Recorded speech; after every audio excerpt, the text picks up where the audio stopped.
¿Qué tal, hermanos? Muy buenos días, Dios les bendiga. ¿Cómo están? Bien, bendecidos. Bendecidos, ¿verdad? Contentos, alegres, Bien. con gozo en nuestro corazón, con Amén. paz, esa paz de Dios que sobrepasa todo entendimiento, Amén. ¿verdad? Gloria a Y Dios. bueno, pues ya nos gozamos en la oración, nos gozamos en la alabanza.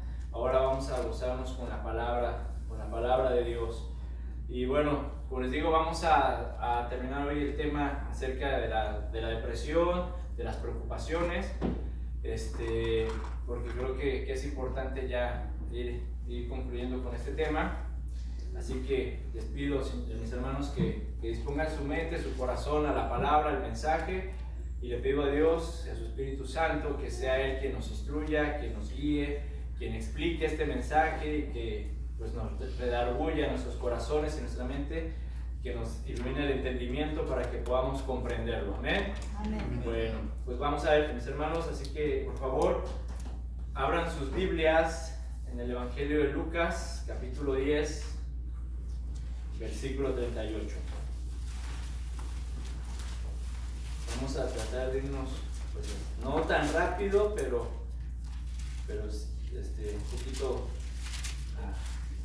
a paso de soldado. Ya saben que el tiempo a veces no está como de nuestro lado por la otra congregación, pero bueno, vamos a darle. Evangelio de Lucas, capítulo 10, versículo 38. ¿Ya lo tienen? Amén. Bueno, dice la palabra en el nombre del Padre, del Hijo y del Espíritu Santo. Aconteció que yendo de camino entró en una aldea, y una mujer llamada Marta le recibió en su casa. Esta tenía una hermana que se llamaba María, la cual, sentándose a los pies de Jesús, oía su palabra. Pero Marta se preocupaba con muchos quehaceres, y acercándose dijo: Señor, ¿no te da cuidado que mi hermana no me deje servir sola? Dile, pues, que me ayude. Respondiendo Jesús le dijo: Marta, Marta, afanada y turbada estás con muchas cosas, pero solo una cosa es necesaria, y María ha escogido la buena parte, la cual no le será quitada. Bien, aquí tenemos a nuestro Señor Jesucristo abordando un tema importante en la vida de las personas, ¿sí? La preocupación, ¿sí? El afán. ¿Sí? Vemos pues que hay dos hermanas que llegan a una casa, lo reciben, y hay dos hermanas, Marta y María. María dice que en cuanto vio al Señor Jesucristo, se sentó a sus pies a escucharlo. Sin embargo, el relato nos dice que la otra hermana, Marta, estaba ¿qué? Muy preocupada por muchos quehaceres. Preocupada por muchos quehaceres, por muchas cosas que hacer, ¿verdad? O sea, su mente estaba ocupada en todas las responsabilidades, todo lo que tenía que estar en orden.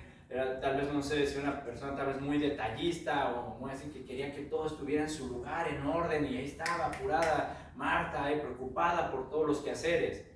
¿Cuántos de nosotros no nos podríamos llamar Martas?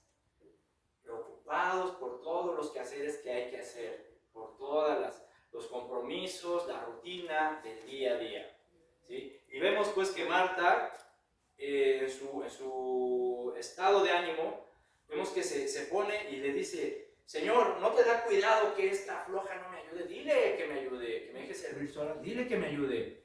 Y vean el diagnóstico de nuestro Señor Jesucristo: Marta, Marta, ¿sí? Muy afanada. Y vean, no solamente dice que está afanada, que acuérdense que la palabra afán significa intranquilidad, preocupación, ¿verdad?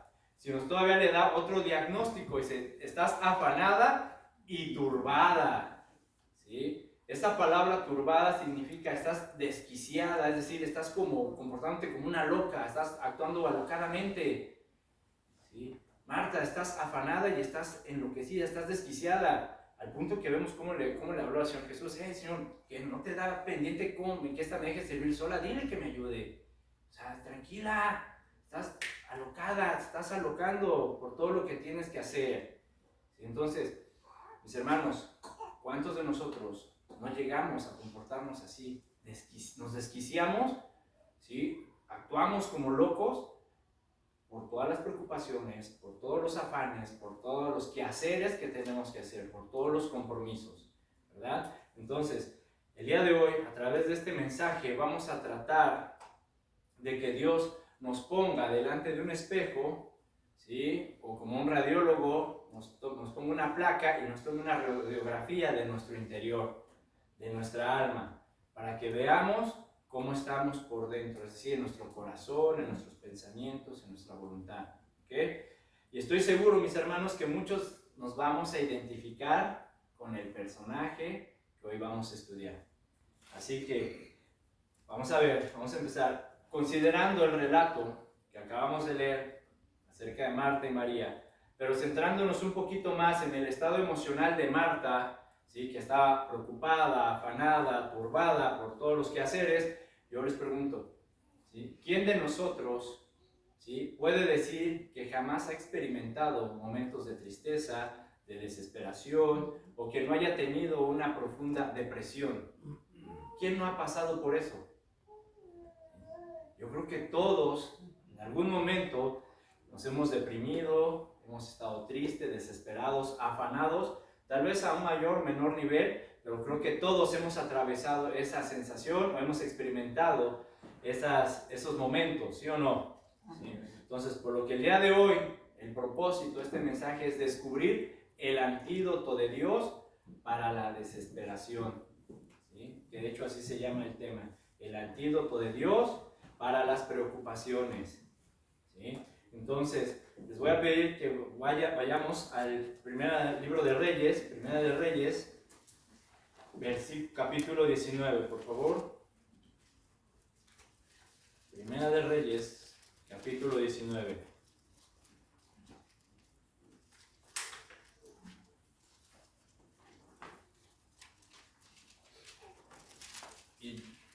Y bueno, antes de dar lectura al pasaje, mis hermanos, vamos a ver, o como antesala a la vida que vamos a estudiar del profeta Elías, les quiero presentar algunos ejemplos de personas, ¿sí? Es decir, de grandes hombres de Dios que también atravesaron por estas situaciones. Grandes hombres de Dios, repito, que atravesaron por depresiones, tristeza y soledad, ¿sí? Por ejemplo, el gran predicador Charles Spurgeon, ¿sí? Quien es considerado uno de los más grandes predicadores en los últimos tiempos, ¿qué creen? Fue víctima de la depresión, fue víctima de la tristeza y de la soledad. Y les voy a leer algunas citas que él mismo escribió en su discurso titulado A mis estudiantes, el cual de verdad se los recomiendo, ¿sí? Dice este gran predicador Charles Spurgeon, él escribe en ese discurso, dice: horas después he estado tan deprimido que me he sentido incapaz de volver a levantarme, ¿sí? En otra parte escribe: necesito algo que alegre mi corazón, porque no puedo decirlo, porque no sé, pero tengo un aguijón en la carne, un mensajero de Satanás que me abofetea. Mi alma está batida dentro de mí. Siento que preferiría morir que vivir. Todo lo que Dios tiene para mí parece que no tiene valor, y mi espíritu flaquea y mi coraje se rompe. Necesito tus oraciones. En otra parte, él escribe: tenemos nuestros tiempos de tristeza natural, también tenemos nuestros tiempos de depresión, cuando no podemos hacer otra cosa que agachar la cabeza. También nos sobrevienen temporadas de letargo por cambios en nuestro cuerpo natural o por el cansancio o el reflote de emociones. Los árboles no siempre son verdes. La savia duerme dentro de ellos en invierno y nosotros tenemos inviernos también. La vida no siempre puede estar en marea alta. La plenitud de la bendición no está sobre el más amable en todo momento. Charles Spurgeon, uno de los mejores predicadores de los últimos tiempos, escribe acerca de la depresión, de cómo se sentía en ciertos momentos. Y fíjense cómo dice: me parece que a veces la voluntad de Dios no tiene valor. O sea, ¿hasta dónde puede llegar la depresión? ¿Hasta dónde te puede dañar la tristeza, la preocupación? Que puedes llegar a pensar que la voluntad de Dios no tiene valor, ¿sí? Donde tu coraje se rompe, tu espíritu flaquea, ¿sí? Entonces, de alguna alguna manera también otros hombres de Dios que nos presenta la Biblia, de alguna manera compartieron también estas palabras o estos pensamientos de Spurgeon. Por ejemplo, tenemos a Moisés,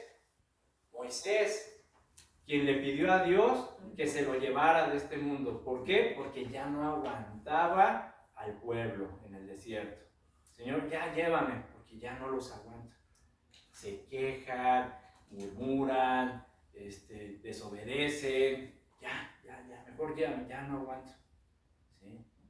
El apóstol Pablo, el gran apóstol de Dios, también expresó su tristeza y su depresión cuando escribió en 2 Corintios 1:8, yo se los leo, dice del 1:8 al 10, porque hermanos, no queremos que ignoren acerca de nuestra tribulación que nos sobrevino en Asia, pues fuimos abrumados sobremanera más allá de nuestras fuerzas, de tal modo que aún perdimos la esperanza de conservar la vida, pero tuvimos en nosotros mismos sentencia de muerte para que no confiésemos en nosotros mismos, sino en Dios que resucita a los muertos, el cual nos libró y nos libra, y en quien esperamos que aún nos librará de tan grande muerte. Entonces vemos a Pablo, pues, que él expresa que hubo momentos en su vida donde en verdad ya no tenía salida, donde él sentía que ya no había escapatoria y que iba a morir.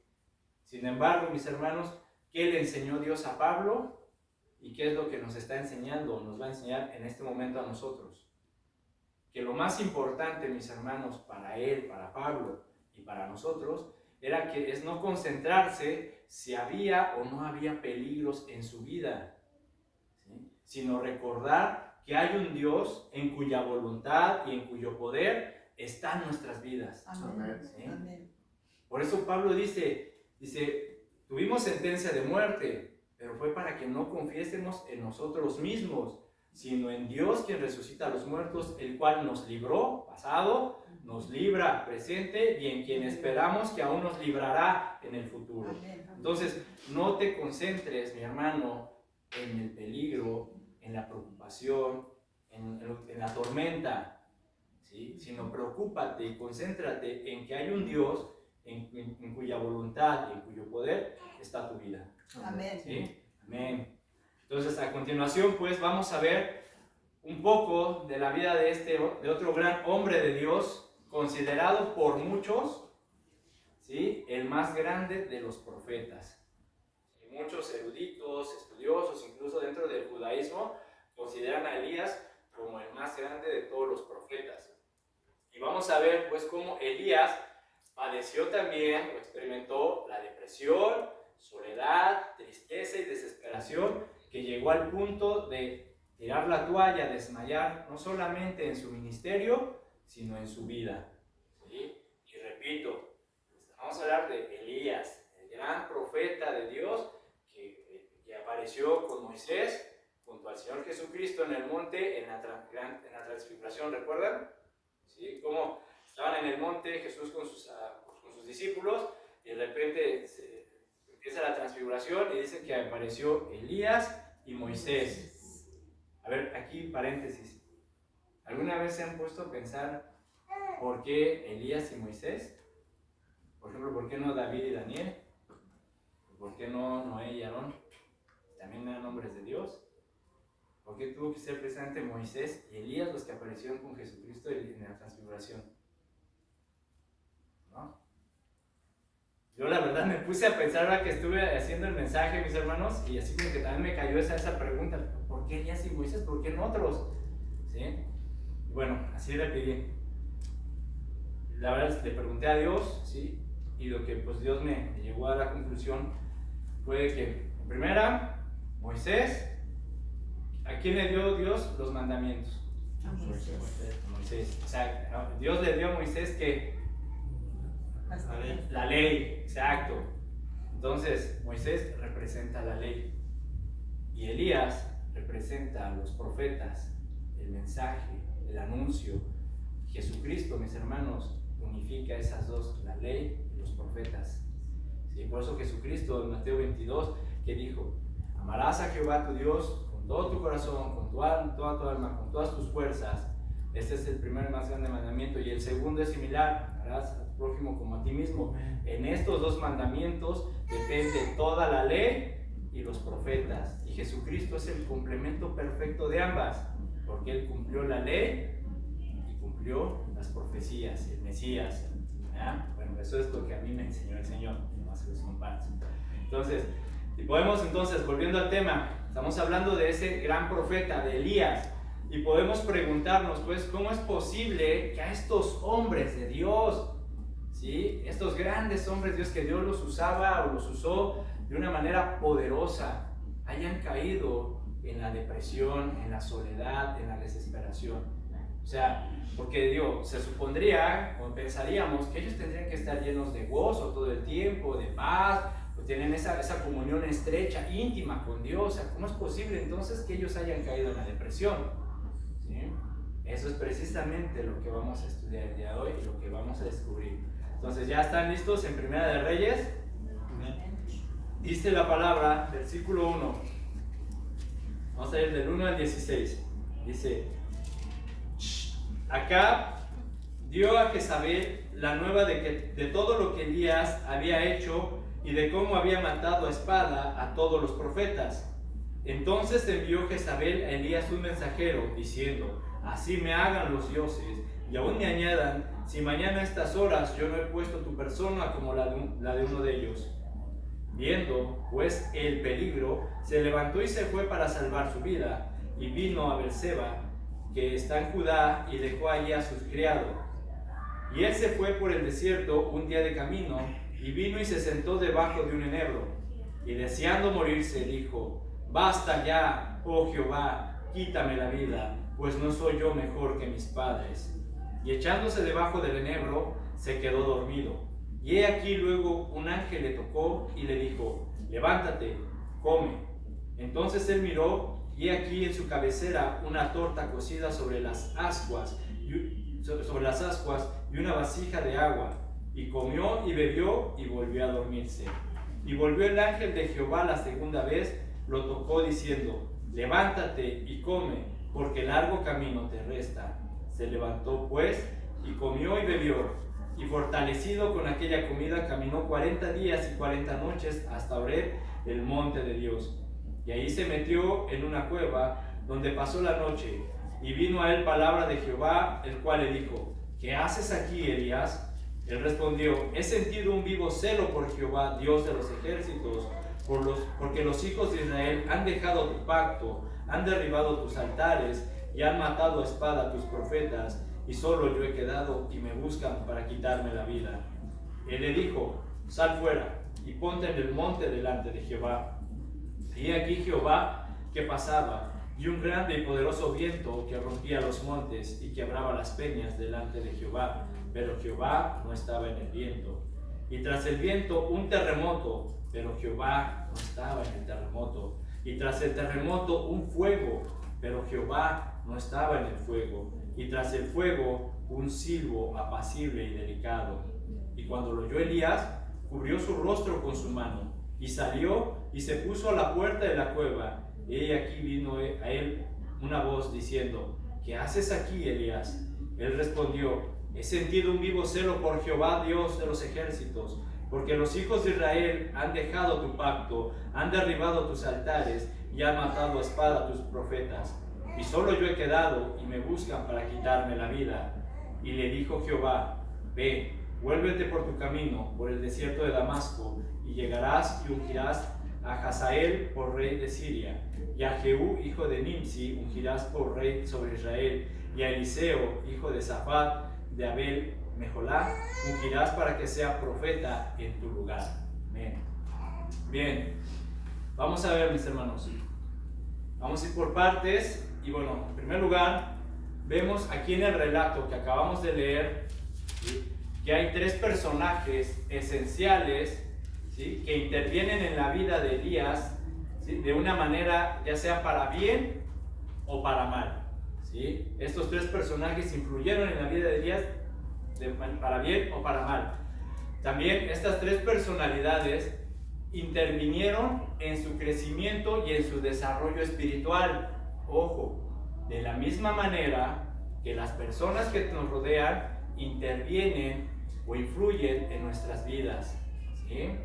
Las personas que a ti te rodean van a influir, ya sea para bien o para mal, para el crecimiento o no de tu vida espiritual, ¿sí? Es decir, tenemos que entender, tenemos que comprender, hermanos, que desde que nosotros aceptamos a Cristo como nuestro Señor y Salvador y nos convertimos como cristianos, Dios va a poner personas o va a permitir que haya personas a nuestro alrededor que van a influir de manera positiva en nuestra vida espiritual, ¿sí? Es decir, vamos a tener hermanos maduros en la fe, ¿sí? Amigos verdaderos que nos van a ayudar a crecer y a madurar en nuestra vida como cristianos.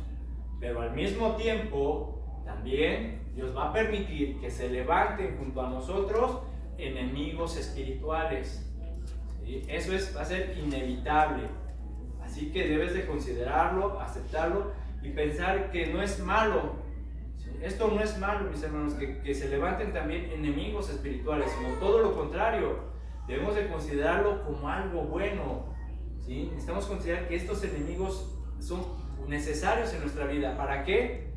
Para poder forjar, desarrollar y fortalecer nuestra fe, ¿sí? Es como el boxeador, ¿sí? ¿De qué le sirve un boxeador pasarse horas entrenando en el gimnasio, desarrollando técnicas de golpeo, ¿verdad? Las diferentes técnicas y habilidades que hay en el box, la guardia, la defensa, el contragolpe, las diferentes combinaciones? Y allí en el gimnasio pueden decir, no, mira, este es muy bueno, mira qué técnica tiene para pegarle a la pera y al costal y su defensa y sus movimientos. No, o sea, este es buenísimo. Pero si no tiene un oponente, ¿sí? Si no tiene una pelea, si no se sube un cuadrilátero y delante de él está un oponente que también tiene el mismo deseo de demostrar que es muy bueno, entonces, ¿cómo va él a saber qué tan buen boxeador es, qué tan buena técnica es?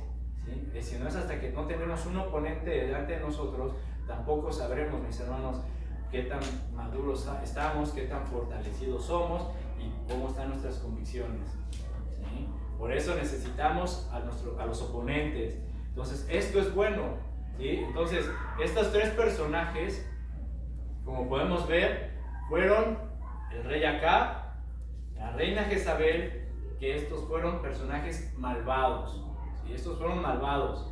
Y otro personaje que aparece es Dios mismo, ¿sí? Quien jamás abandonó a Elías. Entonces, vamos a ver, ¿sí? En primer lugar, que Elías estaba lleno de miedo y estaba asustado.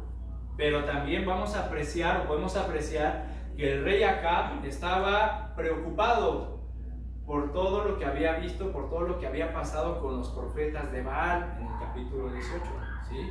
Y dice que fue apresurado a darle la noticia a Jezabel. Dice, Acab dio a Jezabel la nueva de todo lo que Elías había hecho y de cómo había matado a espada a todos los profetas. A ver, aquí hay algo curioso. El rey era Acab, ¿verdad? Esa acción que él hizo de ir a contarle la nueva a la reina Jezabel habla, o es una acción que no era común entre los reyes, porque él era el rey. En esos tiempos los reyes no le contaban a sus reinas o no les exponían a sus reinas cosas en cuanto al estado, situaciones. Para eso tenían generales, ¿sí? Había un concilio, tenía a las personas a su alrededor de ellos, que eran sus asesores, pero jamás iban y le decían a la reina, ay, fíjate que está pasando esto así, ¿sí? Eso habla, mis hermanos, de algo que no era muy común como rey, ¿sí?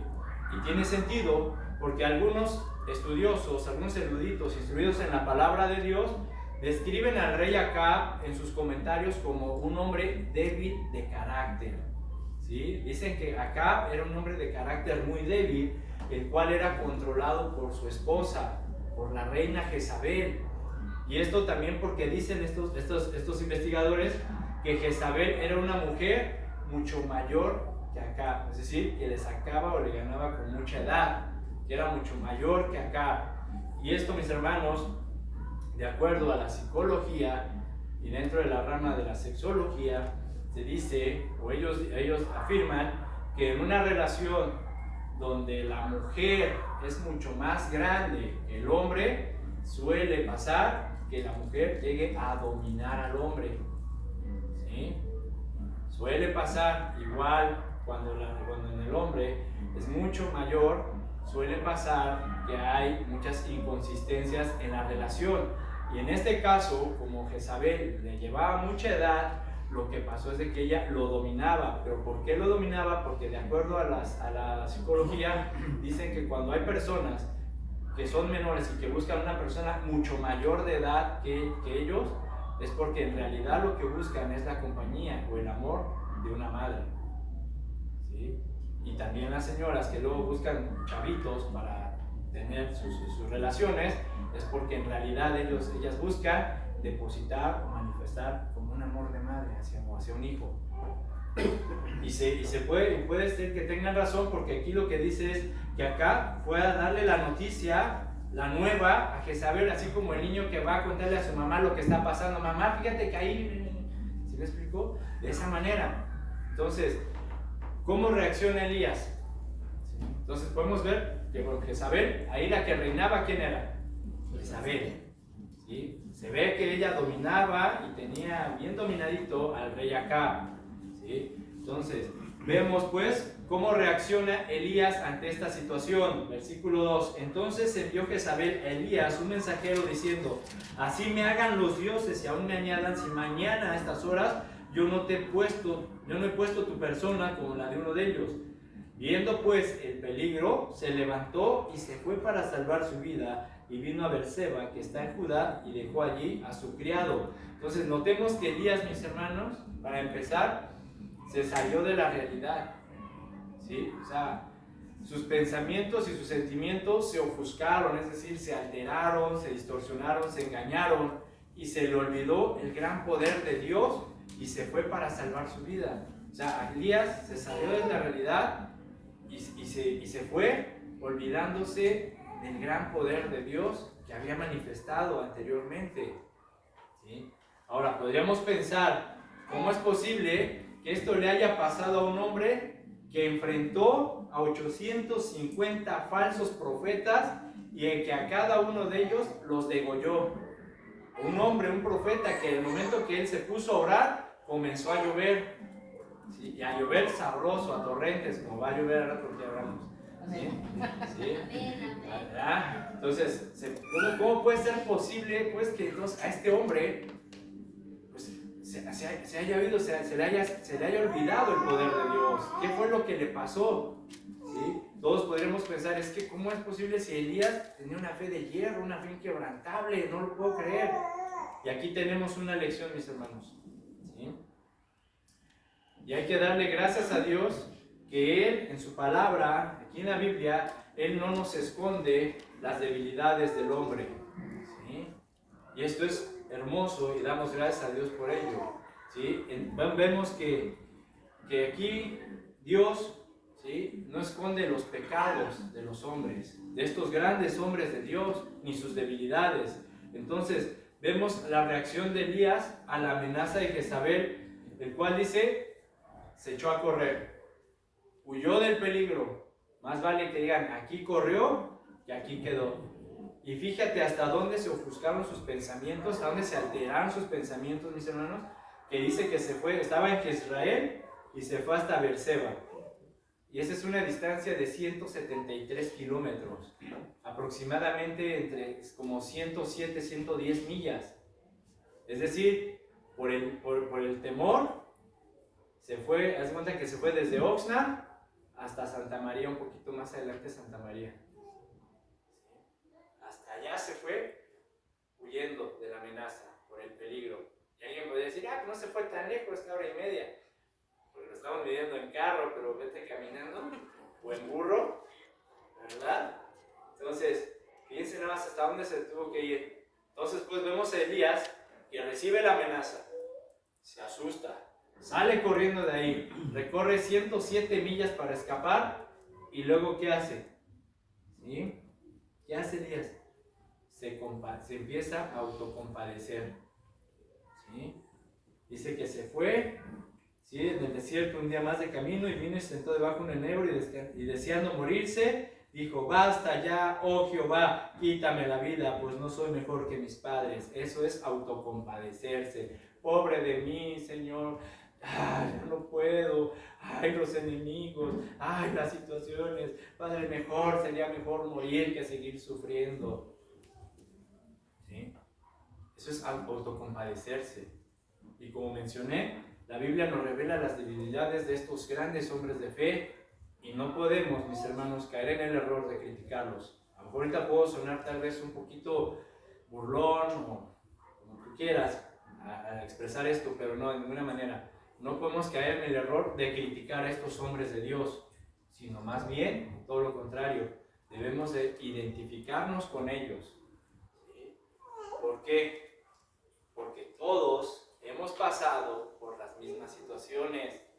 Todos hemos tenido experiencias similares de depresión, desesperación, temor, angustia. Y por más o por mucho que tú te sientas muy maduro, por muy sabio que tú te creas, por mucho que tú digas: mi fe es inquebrantable, es de hierro, o por mucho que tú hayas crecido en Cristo, ¿sí?, la realidad, mis hermanos, la realidad es que tenemos que darnos cuenta que en verdad somos personas débiles, ¿sí?, muy débiles. A veces solo basta que nos muevan el tapete un poquito para ponernos como Elías: ay, Señor, mira mi sufrimiento, ay, es que la situación, y mis hijos, y mi familia, y el trabajo, y bla, bla, bla, bla, bla. Sí, y ahí estamos autocompadeciéndonos nosotros mismos. Entonces, mis hermanos, somos débiles, no somos suficientes, no somos poderosos, necesitamos a Dios. ¿Bien? Entonces, a continuación, vamos a ver algunas causas especiales que envolvieron a Elías en esta depresión, en esta soledad, en esta tristeza. Y en primer lugar, vemos que Elías estaba ofuscado en sus pensamientos. ¿Ah? Es decir, Elías no estaba pensando claramente, ya que cuando él recibe la amenaza, como ya dije, se le olvida por completo quién era Dios. ¿Sí? Se le olvidó por completo quién era Dios y cómo Dios había tratado con él en el pasado. ¿Sí me explicó?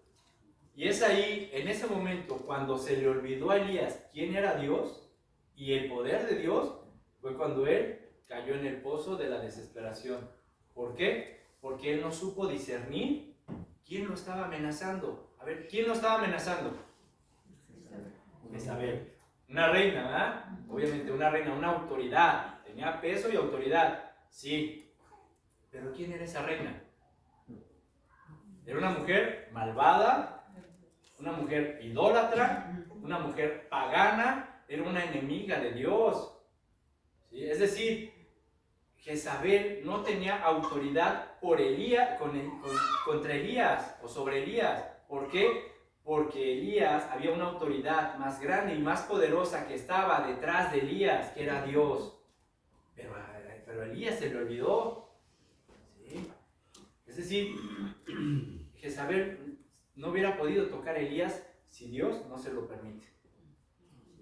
¿Sí? Entonces, hermanos, Dios estaba con Elías, sin embargo, él comenzó a pensar ofuscadamente, se le revolvieron las ideas, se distorsionaron, y por el temor, ¿sí?, el miedo lo paralizó. ¿Sí? El miedo paralizó su mente. ¿Sí? ¿Y qué aprendemos de este punto, mis hermanos? Que cuando nosotros estamos cayendo o sentimos que estamos por caer en una depresión, en una tristeza, en una preocupación extrema, nuestra razón se nos va a nublar. ¿Sí? Nuestros pensamientos se van a distorsionar, ¿sí?, al grado que si no tenemos cuidado se nos va a olvidar quién es Dios y cómo Dios te ha ayudado en el pasado. ¿Sí? Entonces, mis hermanos, el miedo puede paralizar nuestra mente. El miedo nos va a impedir pensar, razonar y actuar correctamente. ¿Sí? Entonces, Cada vez que tú sientas que estás por caer o por entrar en esa cueva de la desesperación, la tristeza, la angustia, el afán, recuerda quién es Dios. Y recuerda cómo Dios te ha ayudado y te ha librado. Como dijo Pablo, aquel quien nos libró, aquel quien nos libra y en quien tenemos la esperanza que aún nos seguirá librando. Amén. Entonces, recuerda quién es Dios, mi hermano. Jamás se te olvide. Por mucho que tus sentimientos sean golpeados, recuerda quién es Dios. ¿Sí? En segundo lugar, ya salieron los niños, ¿verdad? ¿Le seguimos? Sí. En segundo lugar, Elías se apartó totalmente de toda relación que lo pudiera ayudar. O sea, es decir, él se aisló. Versículos 3 y 4 dice: viendo pues el peligro, se levantó y se fue para salvar su vida, y vino a Berseba, que está en Judá, y dejó allí a su criado. Y él se fue por el desierto un día de camino. Fíjense, se fue todavía un día más de camino. Entonces no se fue a Santa Ana, se fue como hasta Paso Robles, ¿verdad? O sea, fíjense nada más hasta dónde se fue. Y todavía se fue un día más de camino, y vino y se sentó debajo de un enebro, y deseando morir se dijo: basta ya, oh Jehová, quítame la vida, porque no soy mejor que mis padres. Vemos pues cómo Elías se va, llega a Berseba y deja a su criado. Y dice que después se fue solo un día de camino. En vez de ir acompañado de algún amigo, de algún hermano maduro, de alguien que pudiera apoyarlo en esos momentos de angustia, Elías prefirió irse solo. Eligió estar solo para llorar sus penas y autocompadecerse. Ahí lo vemos, se sentó debajo de un enebro y comenzó a autocompadecer. Señor, llévame, ya mejor, ya no aguanto. Y muchas veces, mis hermanos, de verdad, hay que ser honestos, nosotros hacemos lo mismo cuando nos desilusionamos, cuando nos frustramos, cuando nos enojamos, cuando nos desesperamos. Casi siempre buscamos nuestro árbol de la noche triste para sentarnos a llorar. ¿Sí o no? Sí. ¿Sí? Buscamos lugares solitarios para autocompadecernos. Ay, Señor, es que ya no aguanto esta situación, Padre, mírame. Ahí tú solito, ahí estás llorando, autocompadeciéndote ahí. Vas. ¿Sí? Y muchas veces, mis hermanos, el aislarnos de los demás no te va a ayudar a mejorar tus problemas, sino al contrario, puedes empeorarlos. ¿Sí? Puedes empeorar la situación al aislarte. ¿Por qué? Porque ¿qué dice la Biblia? ¿Qué nos enseña la Biblia? La Biblia nos enseña que nos necesitamos a todos. ¿Sí? En 1 Corintios, ahí dejo una marca, y vamos a 1 Corintios, capítulo 12, versículo 21. Dice, ¿listos? Dice: ni el ojo puede decir a la mano, no te necesito, ni tampoco la cabeza a los pies, no tengo necesidad de ti. Y fíjense en el 25 al 27. Para que no haya desaveniencia en el cuerpo, sino que los miembros todos se preocupen los unos por los otros, de manera que si un miembro padece, todos los miembros se duelen con él, y si un miembro recibe honra, todos los miembros con él se gozan. Vosotros, pues, sois el cuerpo de Cristo y miembros cada uno en particular. ¿Sí? Entonces, vemos cómo es la unión en el cuerpo de Cristo. O sea, si en el cuerpo los miembros se necesitan unos a otros, mucho más en el cuerpo de Cristo nos necesitamos unos a otros. ¿Sí? Entonces, por ejemplo, ¿quién de nosotros no se ha machucado, se ha golpeado, o le ha caído algo pesado en alguna parte, en el pie, o te has dado un golpe? ¿Sí? Por ejemplo, el hermano Rico nos comentaba hace 8 días que se golpeó el dedo. ¿Sí, hermano? Se golpeó el dedo. Díganos, ¿solamente le dolió el dedo? O sea, se pegó, si nomás dijo, ay, me duele a mí. Los otros dicen, qué bueno, le dolió.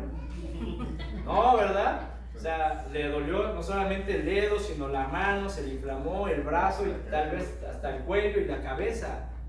¿Sí? ¿Por qué? Porque los miembros se duelen también. ¿Sí? ¿Sí? ¿Acaso que no alguno cuando ha estado enfermo no hemos orado por él los demás? Y cuando algún hermano ha estado en problemas o en necesidad, ¿no lo hemos ayudado? ¿No lo ayudamos? Entonces, mi hermano, cuando estés en situaciones de esas, no te aísles. ¿Sí? ¿Por qué? Porque así es como debemos vivir, en unidad. Pero si tú te encierras y te apartas de los demás cuando estás en problemas, cuando estás en esas situaciones, ¿sabes por qué la gente lo hace posiblemente? ¿Sabes por qué la gente se encierra y se aparta de los demás cuando tienen ese tipo de problemas emocionales? Porque posiblemente es más grande su orgullo y su soberbia que su humildad. ¿Sí? Ay, yo no quiero que sepan cómo me siento. No quiero que se enteren de lo que está pasando aquí. Ay, no necesito de ellos. Yo puedo sola, yo voy a salir solo o sola de este problema. Ay, no. Ay, es que me da vergüenza, hermano, que sepan cómo estoy o lo que me está pasando, hermano. Ay, me da pena. ¿Sabes qué? Esa falsa vergüenza, esa falsa es soberbia. ¿Sí? Necesitamos ser más humildes y dejar a un lado nuestra soberbia, nuestra vergüenza, para que le digas a un hermano, hermano, estoy teniendo este problema, ayúdame. Hermana, fíjate que me estoy sintiendo así, no sé qué me está pasando, ayúdenme. Hermanos, miren, pueden venir aquí a mi casa y pueden orar por mí porque en verdad me estoy sintiendo en angustia, mi alma está turbada, oren por mí. Sí, pero ahí te encierras, ahí te vas tú sola a llorar tus penas en tu árbol de la noche triste. Pobre de mí, Señor, ya no sirvo para nada, Padre. ¿Sí? Entonces, hay que apartarse, no hay que aislarse, sino al contrario, eres miembro del cuerpo de Cristo, entonces necesitas a los demás miembros. ¿Sí? En tercer lugar, Elías estaba agotado, estaba cansado, física y emocionalmente. ¿Sí? A ver, ¿nos estamos identificando un poquito? ¿Sí o no? ¿Estamos aprendiendo? Sale, qué bueno. Entonces, en tercer lugar, Elías estaba cansado física y emocionalmente. Versículo 5. Y echándose debajo del enebro, se quedó dormido. ¿Sí? Y he aquí, luego un ángel le tocó y le dijo, levántate, come. Entonces él miró y he aquí en su cabecera una torta cocida sobre las ascuas y una vasija de agua, y comió y bebió y volvió a dormirse. Y volviendo el ángel de Jehová la segunda vez, le tocó diciendo, levántate y come, porque largo camino te resta. Se levantó pues y comió y bebió, y fortalecido con aquella comida, caminó 40 días y 40 noches hasta Horeb, el monte de Dios. Bien. Aquí la mayoría de estos comentaristas, de estos eruditos, de estos investigadores de la palabra de Dios, mencionan que los últimos años del ministerio de Elías fueron muy ajetreados. ¿Sí? Fueron años o tiempos donde Elías estuvo con mucho trabajo, estuvo muy cargado de trabajo, ve allá, ve para acá, ve con úngete a ¿sí? Entonces, Elías estuvo muy cargado de trabajo. Entonces, Elías estaba agotado, estaba cansado física y mentalmente, ¿sí? Y a Elías se le olvidó algo muy sencillo e indispensable, como a veces a muchos de nosotros se nos olvida: descansar. Descansar. Simplemente eso, descansar. Te voy a dar un dato, mi hermano, y espero lo consideres.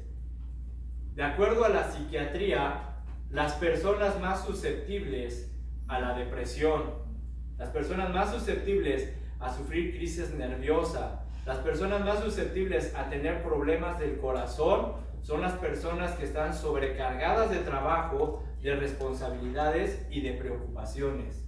Échate ese tronco a la uña. ¿Sí? ¿Sí? O sea, ahí te lo dejo como un dato. Las personas que sufren estas enfermedades son las personas que están cargadas de trabajo, responsabilidades y preocupaciones. Por eso, mi hermano, es importante descansar. ¿Sí? ¿Pero qué es descansar o qué entendemos por descansar? Descansar es olvidarte de todo por un momento. ¿Sí? Descansar es desconectarte del trabajo, de las responsabilidades, de las preocupaciones. Descansar, mi hermano, es reposar la mente y el cuerpo. Eso es descansar. Reposa tu mente y tu cuerpo. El día que tú tengas tu día de descanso, ¿sí? Digo, si es el domingo, pues obviamente tienes que venir, ¿eh? Aquí también se descansa, aquí se te cargas. Pero el día que tú tengas tu día de descanso, disfrútalo. Reposa tu mente, reposa tu cuerpo, siéntate en tu sillón, ponte a ver tu partido de fútbol, cómprate tu Coca-Cola, tu botanita, relájate, ¿sí? O vete a la playa, tírate ahí, mira, así en tu toallita, quémate tu barriguita, así sabroso, así lindo, con tu piña colada, así sin alcohol, y así disfruta, sabroso, relájate. Pero por favor no estés en la playa y estés en el celular viendo los mensajes de tu trabajo. Relájate, olvídate de todo, olvídate de tus preocupaciones. Ay, que ya me subieron la renta, no importa. Recuerda lo que dijo el Señor Jesús: basta cada día su propio afán. Ese día, tu día de descanso, descansa. Desconéctate de todo, ¿sí? Vete a la montaña, sube a la montaña y cuando estés allá arriba, admira el paisaje. Respira, alza tus manos, da gracias a Dios y no estés ahí pensando: ay, mañana tengo que atender estos casos, ¿cómo le voy a hacer? Ay, el material, descansa, admira el paisaje, respira, llena tus pulmones de oxígeno. Eso es descansar, ¿sí? Descansa, ¿sí? Recuerda, mi hermano, que no somos máquinas. Somos seres humanos, somos personas de carne y hueso, en la cual nuestra mente y nuestro cuerpo se cansan, ¿sí? Se cansan. Por eso también es bueno tomar vacaciones, por lo menos 2 veces al año, 8 o 10 días, depende de así como la oportunidad que tú tengas de tomar vacaciones, pero vete de vacaciones con tu familia. Órale, vámonos de vacaciones, vamos a relajarnos ahí a algún lugar. Pero puedes decir: ay, bueno, pero pues, si no hay dinero, no necesitas dinero, agarra tu hielera, métete unos sándwiches, unos jugos y vete a la playa, vete al monte. El punto es salir de la rutina, desconectarse de las preocupaciones, de todo. Entonces, ya, y ojo, el descanso es individual, familiar, pero también debe haber descanso conyugal. ¿Sí? ¿Qué significa? Mis hermanos, tenemos que empezar a aprender y entender que debemos de apoyar a nuestras esposas y quitarles presión con los hijos, ¿sí? Porque muchas mujeres, muchas hermanas, muchas mujeres por dentro están gritando: auxilio, ya no soporto más, ayúdenme, tengo a los hijos, el marido, la casa, el trabajo, etcétera, etcétera, etcétera, ya no puedo. Por eso las mujeres, ¿sí? Vemos que son más frecuentes a que caigan en depresiones, en tristezas, simplemente porque están cargadas de responsabilidades, las responsabilidades de los hijos, del marido, de la casa, del trabajo. Entonces es bueno y es necesario, mi hermano, que de vez en cuando agarres a tus chavitos y le digas a tu mamá, a tus suegros, a tu hermano, a tu cuñado: ahí te los encargo, que me voy con mi mujer este fin de semana, ¿sí? Y vete con tu esposa un fin de semana. En serio, es algo que también, crean, estoy aprendiendo con ustedes esto, ¿sí? Estoy aprendiendo con ustedes esto. Es importante pues que comencemos a descargarle a nuestras esposas esas responsabilidades, ¿sí? Desahogarlas un poco. Déjalo, chamacos, vámonos, mi amor. Tú y yo solitos de luna de miel, ¿eh? Yo, por ahí arroz, ¿eh? Entonces, ¿por qué? Porque esos momentos como pareja son buenos, renuevas, se piden perdón, platican, nuevos planes, cargan la pila, ¿sí? Perdóname si te he fallado, tú también perdóname, ¿sí? ¿Por qué? Porque cuando no hay esta liberación como pareja, ¡ay! Pues tú, ya estoy harta, todo, pues yo también trabajo, ¿y qué? A ver, ¿sí me explico? Y ahí está, cuando lo único que necesitas es: amor, vámonos este fin de semana, tú y yo solitos, vamos a los chamacos. ¿Sí o no? En cuarto lugar, Elías cayó en la autocompasión. Versículo 4 dice: y se fue por el desierto un día de camino y vino y se sentó debajo del enebro y deseando morirse dijo: basta ya, oh Jehová, quítame la vida, pues no soy mejor que mis padres. A ver, pregunta, ¿quién le dijo a Elías que él era mejor o que podía llegar a ser mejor que sus padres? ¿Sí? Entonces, ¿qué vemos, mis hermanos? Lo que pasa es que cuando caemos en la tristeza, en la depresión, comenzamos a autocompadecernos y llegamos al punto de no aceptarnos a nosotros mismos y nos comenzamos a comparar. Ay, Señor, pues ya, es que yo no soy nada, Padre, yo no soy tan bueno como el hermano. Mira, el hermano está bien ungidote, yo no puedo, Señor, yo no sirvo, yo no sé, Señor. Ay, yo quisiera ser como la hermana, mira, la hermana con el pandero, mira cómo alaba al Señor, y yo no, Señor, yo no soy nada, yo no puedo, yo no soy como ellos, Señor, yo no puedo más, no soy nada. Bueno, en eso sí, estoy de acuerdo, nosotros no somos nada, nosotros no somos nada, ni tú ni yo somos nada, ¿sí? Moisés, ¿qué le dijo a Dios? Señor, yo no soy capaz, yo no puedo liberar a tu pueblo, yo soy torpe de palabras. ¿Y qué le dijo Dios? Es que Moisés, no eres tú, soy yo. Amén. Soy yo, Moisés, el que te voy a ayudar a hacerlo. Soy yo el que te va a dirigir, soy yo el que te va a guiar, soy yo el que te va a abrir puertas, soy yo el que te va a librar de tus enemigos. Soy yo, no eres tú, Moisés.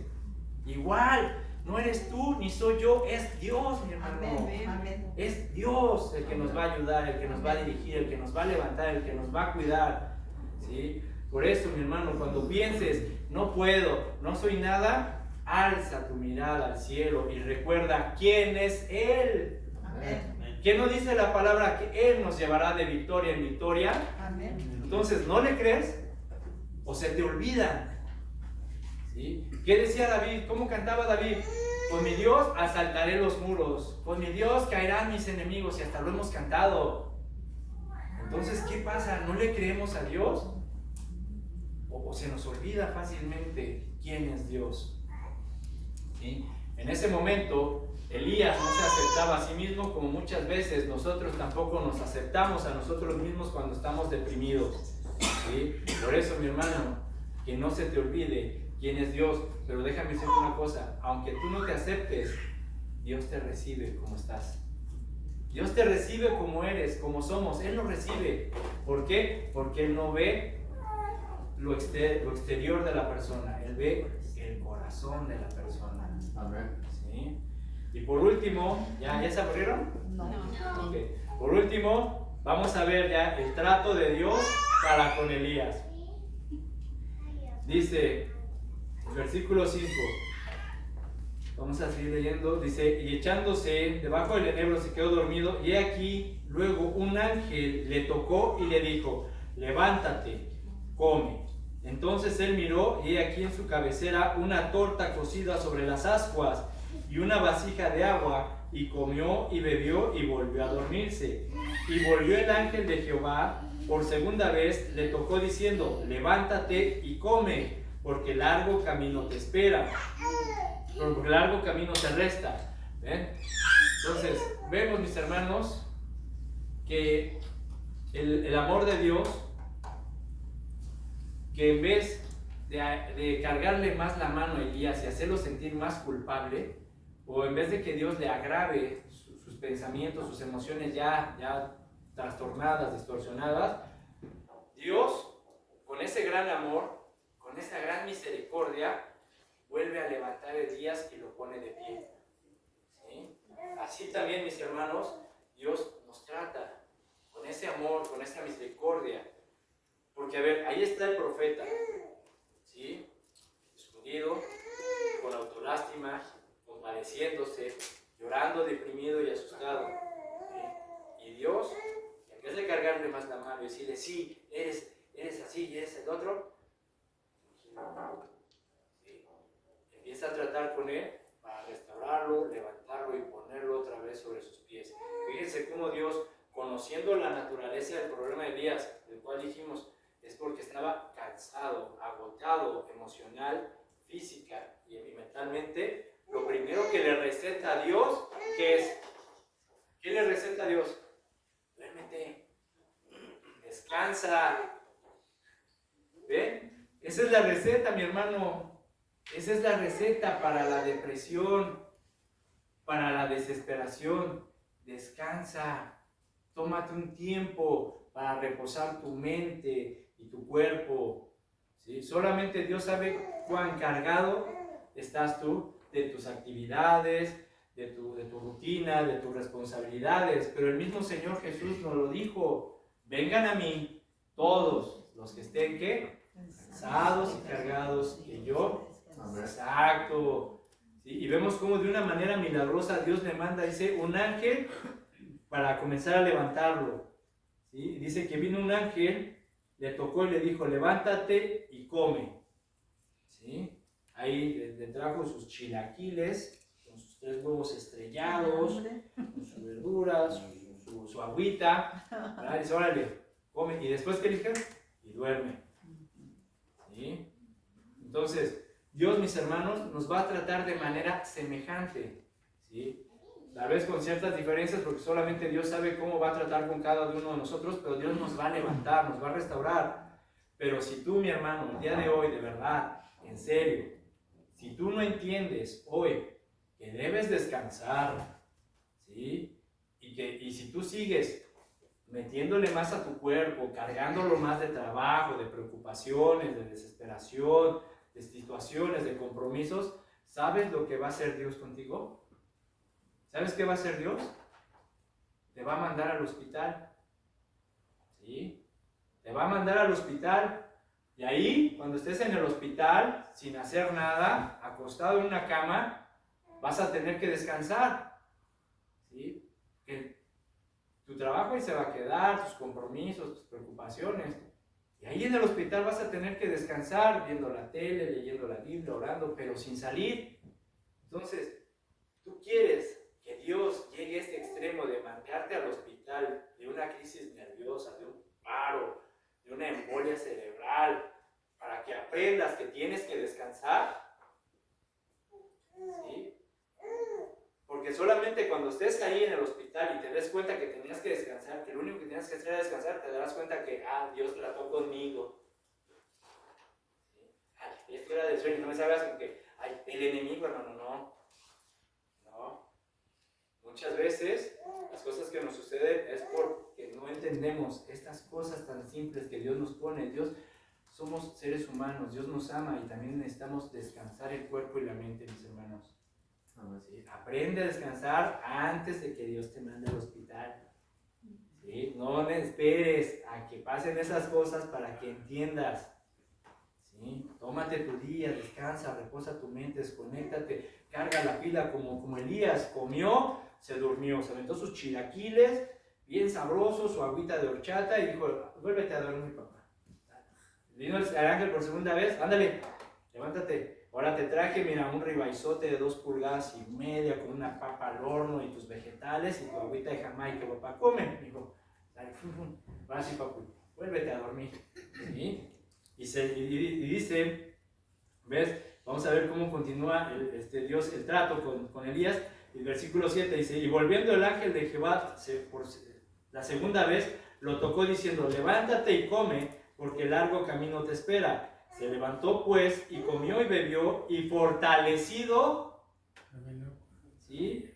Con aquella comida, pues se aventó su ribaizote de 2,5 pulgadas, con aquella comida caminó 40 días y 40 noches hasta Horeb, el monte de Dios, y ahí se metió en una cueva donde pasó la noche, y vino a él palabra de Jehová, el cual le dijo: ¿qué haces aquí, Elías? Entonces, Dios, al ver a su hijo, ya restablecido, ya fortalecido, así, ¿ya estás bien? Sí, ya te sientes tranquilo, ya descansaste, ya reposaste, ya comiste, ya estás fuerte, sí. Ahora le hace una pregunta: ¿qué haces aquí, Elías? Y la pregunta Dios se la hace con la intención, primero, de evaluarlo, a ver qué contestas, a ver cómo estás, ¿ya? Y para restablecer la comunión, ¿sí? Y vean lo que responde Elías. Él respondió, versículo 10: he sentido un vivo celo por Jehová, Dios de los ejércitos, porque los hijos de Israel han dejado tu pacto, han derribado tus altares y han matado a espada a tus profetas, y solo yo he quedado y me buscan para quitarme la vida. Ay, aquí aquí Elías vemos ya fuerte, un león, listo para el ministerio. Es que sentí un celo por ti, Señor. ¿Sí? Pero ya estoy listo. ¿Sí? Sin embargo, Dios sigue y culmina su restauración de Elías con otra lección. Versículo 11. Él le dijo, a ver, sal fuera y ponte en el monte de Jehová. Y he aquí Jehová que pasaba, un grande y poderoso viento que rompía los montes y quebraba las peñas delante de Jehová, pero Jehová no estaba en el viento, y tras el viento un terremoto, pero Jehová no estaba en el terremoto, y tras el terremoto un fuego, pero Jehová no estaba en el fuego, y tras el fuego un silbo apacible y delicado. Y cuando lo oyó Elías, cubrió su rostro con su manto y salió y se puso a la puerta de la cueva. Y aquí vino él una vez diciendo, ¿qué haces aquí, Elías? Mis hermanos, cuando nosotros nos sintamos tristes, abandonados, decepcionados, frustrados, rechazados, como tú te sientas, Dios anhela que volvamos nuestra mirada al cielo, a Él, y clamemos. Y estando ahí, en ese pozo de la depresión, cuando te estés ahogando por las aguas de la angustia y la desesperación, te acuerdes de quién es Dios y clames diciendo, Padre, te necesito, ayúdame por favor. Y en ese momento Dios se volverá a ti para ayudarte de una manera silenciosa y apacible, no de una manera ruidosa y conmovedora y así, no. ¿Sí? ¿Qué dice? Vino un gran viento que rompía los montes y arrancaba los árboles y todo. Y vino un gran terremoto, ¿sí? que rompía los montes y las rocas y todo. Y luego un fuego así, consumidor. Pero Jehová no estaba en esos. ¿Sí? ¿Qué quiere decir Dios? Que no busquemos, cuando estemos en estos momentos de depresión, de desesperación, no busquemos a Dios, mis hermanos, con experiencias grandes o majestuosas. No esperes nunca ver cosas espectaculares a través de las cuales Dios te hable cuando estés ahí. Es decir, no esperes que baje un ángel así y te diga, Paulino, levántate, ve, o cosas de esas. No esperes ver cosas majestuosas ni cosas así extensas. ¿Sabes cómo te va a hablar Dios cuando estés en esos tiempos, en esos momentos? ¿Sí? Dios nos va a hablar, ¿sí?, en el secreto, en el silencio de la oración. ¿Sí? Ahí es donde te va a hablar Dios. Ahí, en el secreto de tu vida espiritual, cuando tú caes de rodillas y te pones a orar en lo secreto, de una manera, dice, silenciosa y apacible, como ese viento así, tranquilo, ¿sí?, delicado. Ahí vas a escuchar la voz de Dios que te dice, aquí estoy, hijo mío, no te he abandonado, no te dejaré ni te desampararé, no temas porque yo soy tu Dios. ¿Sí? Y esta es la parte de la lección, mi hermano, que aun cuando le fallemos a Dios, porque todos le fallamos a Dios y le seguimos fallando a Dios, por más grande que sea nuestra depresión, nuestra desilusión, cuando pienses que ya no hay ninguna cosa para lo cual tú le sirvas o sirvas en la vida, y aun cuando pienses que ya no puedes, Dios ya no te puede volver a usar, recuerda esto, pero recuérdalo de verdad. Para Dios, sus pensamientos no son nuestros pensamientos. Y aunque tú no te aceptes como eres, Él te acepta. Y aunque tú no te puedas perdonar, Él te perdona. Y aunque tú lo rechaces en ocasiones, Él sigue siendo fiel. Y aunque tú lo dejes por un instante, porque a veces le damos la espalda a Dios, Él se vuelve a nosotros con brazos de amor. ¿Sí? Tal vez hemos fracasado en la vida, hemos tenido fracasos y tal vez pienses que ya no tendrás más oportunidades. Hermano, eso no es verdad. Eso sí son pensamientos del diablo. Tal vez has hecho malos negocios y tu economía no es tan buena y has perdido dinero y piensas que ya no te vas a levantar. No es cierto, mi hermano. Esos son pensamientos de fracaso. ¿Sí? Tal vez has fracasado en tu vida cristiana o en tu ministerio porque has pecado o te han sorprendido en pecados y piensas que ya no vales nada y que Dios ya no te va a usar. No es cierto, mi hermano. No importa lo que tú estés pensando, no importa lo que tú estés sintiendo acerca de ti. Esto es lo que Dios te dice hoy. Levántate, sal de esa cueva, porque aún tengo cosas grandes y maravillosas para ti.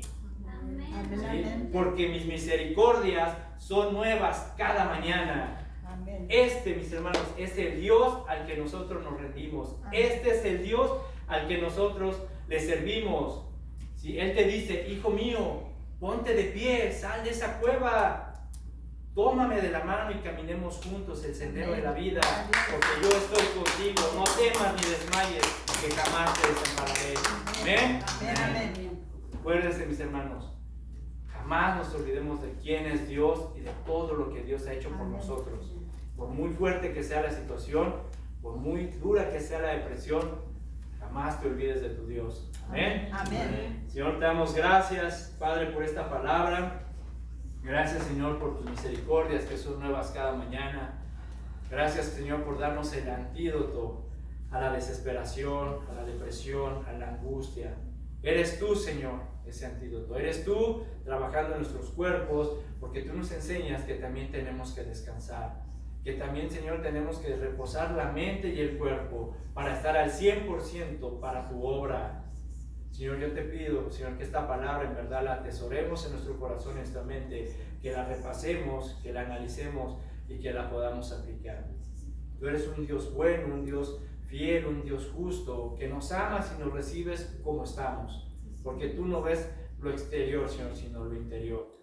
Señor, ayúdanos a aprender que en momentos de dificultad necesitamos ir al cuerpo, a la unidad del cuerpo de Cristo. No nos podemos aislar, no podemos apartarnos de los hermanos, no podemos luchar solos. Señor, yo te ruego y te pido que bendigas a cada uno de mis hermanos, que sanes nuestra alma, que sanes nuestro corazón, que sanes nuestros pensamientos, que nos ayudes a comprender y entender, Padre, que te necesitamos siempre, en todo momento, aquel que nos libró, quien nos libra y quien aún tenemos la esperanza de que nos seguirá librando. Jehová, Dios de los ejércitos, el Todopoderoso. A ti te damos honra y gloria y te pedimos, Señor, que nos ayudes en el nombre de Jesús. Amén y amén.